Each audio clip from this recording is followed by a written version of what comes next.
podcast de l'article de Gabriel Bannon publié sur l'odj.ma. L'auteur a intitulé son article « Le pouvoir des syndicats, réalité ou mythe ». Il commence son article ainsi. Qu'est-ce qui explique la puissance ou la nuisance des syndicats, au Maroc et ailleurs? En France, une poignée de cheminots ont arbitrairement pris des centaines de milliers de Français en otage, lors des départs en vacances des fêtes de fin d'année. À tort ou à raison, cet épisode difficile a été considéré comme un scandale aux yeux de la majorité des Français. Au Maroc, comme en France, leur puissance apparente interdit-elle de dénoncer leurs nuisances ou leurs abus? La question est de savoir si ce pouvoir est considérable, détenu par une minorité de personnes sur l'ensemble de la population laborieuse ou simplement citoyenne. Dans les sciences sociales, d'éminents intellectuels, dont plusieurs prix Nobel, se l'étaient posés, aux États-Unis, en Angleterre et dans les pays scandinaves, où le syndicalisme occupe une place plus importante encore qu'au Maroc. Le syndicalisme est institutionnalisé dans le système démocratique des pays libres, aussi on associe syndicalisme et liberté. Il paraît impossible de remettre en cause cette avancée sociale et libérale. L'auteur poursuit son article ainsi. Par contre, on peut et on doit se poser les questions suivantes. Pourquoi des syndicats sont nécessaires? Doit-on parler de droit du travail ou droit au travail? Les syndicats ont-ils une influence sur le chômage, les crises? Apportent-ils quelque chose à la démocratie? Syndicalisme et liberté sont-ils compatibles?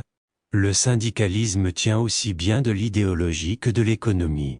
Il a vu son prestige grandir en critiquant le capitalisme et en développant le postulat « le travail échappe à la loi du marché ». Vraiment? Marx et sa lutte des classes ont posé la première pierre de ce que sera plus tard le syndicalisme. D'un côté le propriétaire exploiteur et de l'autre le prolétaire exploité, le syndicalisme se veut être la réponse à cette injustice. Le déséquilibre semble inéluctable, l'un des contractants a le temps et l'argent pour lui, l'autre doit accepter les conditions qui lui sont offertes. C'est un déséquilibre entre offre et demande, la loi du marché est inapplicable, car le salaire n'est pas un prix et le travail n'est pas une marchandise. Ces idées sont devenues courantes, même si elles n'ont aucune consistance réelle. Le travail n'est pas le seul facteur de production, et il n'y a pas seulement le capital, mais aussi et surtout l'art d'entreprendre. Le capital humain a une importance considérable dans la rémunération perçue. Cette importance varie avec la formation, l'âge, l'expérience, la qualification. Il ne saurait y avoir de salaire unique, il irait à l'encontre de l'émulation et du progrès, et rendrait l'effort inutile. L'auteur précise sa pensée ainsi.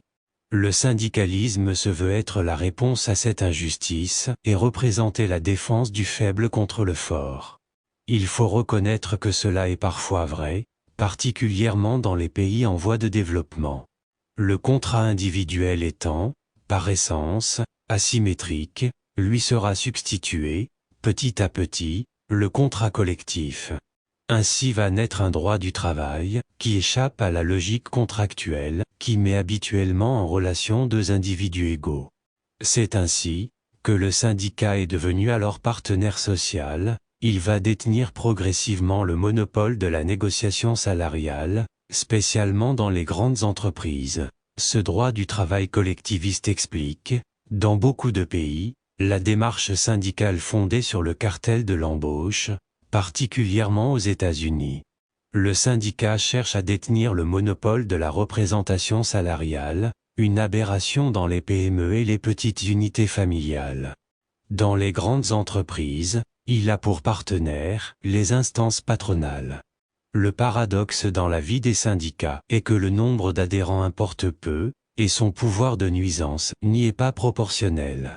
En France par exemple, le taux de syndicalisation est très faible mais la majorité est la plupart du temps acquise aux syndicats, quand ils décrètent la grève. Elle est suivie largement par le personnel, syndiqué ou non. Ce paradoxe est commun à plusieurs pays.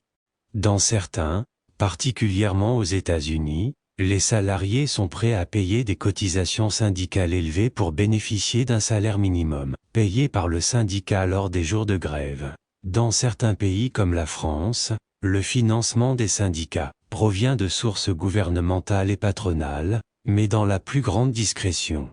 Le droit du travail supprime le droit au travail, conçu comme la possibilité d'accéder à un emploi. Dans des pays comme les États-Unis ou l'Allemagne, celui qui n'est pas représenté syndicalement a peu de chances d'être embauché. Les syndicats défendent leur action en prétendant œuvrer pour le plein emploi et pour la stabilité économique. Force est de constater que le chômage a diminué dans les pays où le pouvoir des syndicats a été combattu et amoindri. Les politiques de Thatcher au Royaume-Uni lors de la grève des mineurs et Reagan aux États-Unis lors de celle des contrôleurs aériens ont assuré durablement le plein emploi, mais elles ont été abandonnées ensuite pour des raisons politiques. L'auteur pose la question ainsi. Alors, les syndicats apportent-ils quelque chose à la démocratie? C'est finalement la vraie question. La réponse est donnée par l'étude des décisions publiques, Public Choice. La classe politique a pour objectif majeur et permanent, le calendrier électoral. Or, les syndicats sont des alliés très efficaces dans le jeu électoral. Ils ont une influence sur le climat politique par leurs initiatives, manifestations, grèves, couverture médiatique. Leur action contribue à influencer ceux qui vont penser que tout va à peu près bien, pouvoir d'achat maintenu, moins de chômage, ou que tout va très mal, inflation, désordre. On peut réellement se demander ce que devient la démocratie quand le pouvoir est attribué à des candidats, qui ne représentent qu'une infime partie de l'électorat. On peut même s'interroger, comme le faisait Benjamin Constant, écrivain et homme politique, sur l'erreur fondamentale qui consiste à voir la démocratie comme la loi de la majorité, le gouvernement du peuple, par le peuple et pour le peuple, de Lincoln, au lieu de la tenir pour la protection de la minorité, allant jusqu'à l'individu. Constant opposait ainsi la démocratie des anciens, Athènes, et la démocratie des modernes, États-Unis de 1777. Il faut garder en tête qu'aucune entreprise ne ressemble à une autre, par exemple la pratique de la participation voire même de la cogestion, la mibestiming allemande, varie considérablement suivant la taille, l'activité, etc. Dans ces conditions, une loi pour l'organiser comme l'a fait en France, le Premier ministre de l'époque, Michel Debré, n'a aucun sens. On a eu là, une volonté politique de centraliser, uniformiser, au prétexte de progrès social. Mais le progrès social doit respecter la liberté d'entreprendre et d'échanger. L'auteur conclut son article ainsi. Les responsables syndicaux se doivent de connaître l'économie. Les grandes centrales ont maintenant leur propre école de formation pour leurs cadres, comme par exemple la centrale marocaine, l'UMT, Union marocaine du travail. Les syndicalistes très engagés sont capables de faire la distinction entre économie et politique. C'est une attente dans plusieurs pays. En fait, le principe libéral de base doit rester le respect de la diversité et donner de l'importance à l'épanouissement des capacités personnelles et le respect des autres. Oui, un syndicalisme libéral est possible. Rédigé par Gabriel Banon, élu par l'intelligence artificielle de l'Odigimédia. N'oubliez pas de télécharger notre application l'Odigi mobile sur Android et iOS, et de vous abonner à notre chaîne YouTube l'Odigi TV, si vous souhaitez être au courant des dernières actualités, podcasts et émissions télévisées.